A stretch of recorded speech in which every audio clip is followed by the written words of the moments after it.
उद्धव ठाकरे यांच्या वक्तव्याची। मोक्याचे भूखंड अदानींच्या घशामध्ये घालण्याचा कट असल्याचा गंभीर आरोप उद्धव ठाकरेंनी केलाय।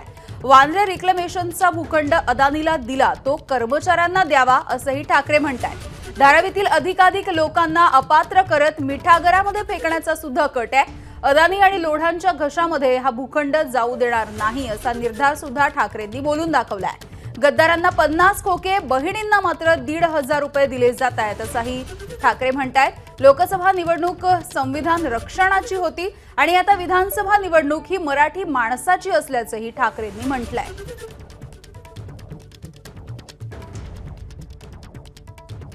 तसं पाहिलं तर हा कार्यक्रम आपला निवडणुकीच्या पूर्वी ठरला होता।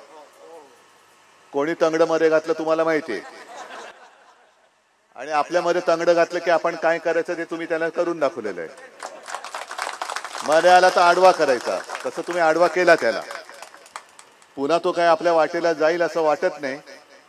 मी तर म्हणेन त्याने वाटेला जाऊ नये असा एक प्रेमळ सल्ला मी त्याला देतोय।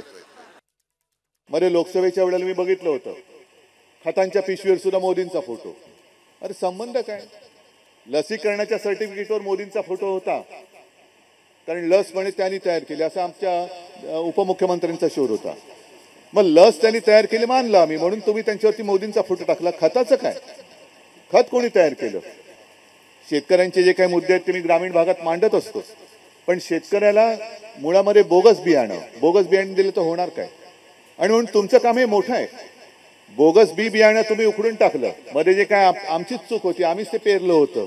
हेच काम याच्या पुढे सुद्धा करायचंय। आपला जो असेल त्यालाच कोंब फुटले पाहिजेत, आणि बाकीची जी काही बोगस असतील ते उपटून अशी फेकून द्या की त्यांना कुठेही रुजू देताच कामा नये।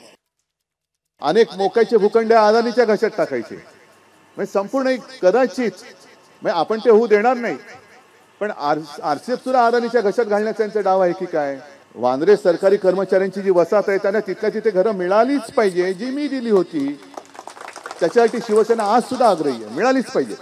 अगदी बांद्रा कुर्ला कॉम्प्लेक्स मधला जो चांगला भूखंड होता, जिथे आपण फील्ड हॉस्पिटल उभं केलं होतं 15 दिवसात, मालकाची सुपारी घेऊन, दिल्लीच्या मालकाची सुपारी घेऊन तो भूखंड, मुंबईचा हक्काचा भूखंड हा बुलेट ट्रेनला देऊन टाकला। आमच्या हक्काची जे मराठी माणसं आहेत त्यांना तुम्ही कुठेतरी मिठागरात फेकून देणार। धारावीकरांचं तेच चाललंय, म्हणजे सगळे नुसते आपले काय फेकून द्यायचे आणि मोक्याचे भूखंड हे लोढा आणि अदानीच्या घशात घालायचे, हे होऊ देणार नाही। एबीपी माझा, उघडा डोळे बघा नीट।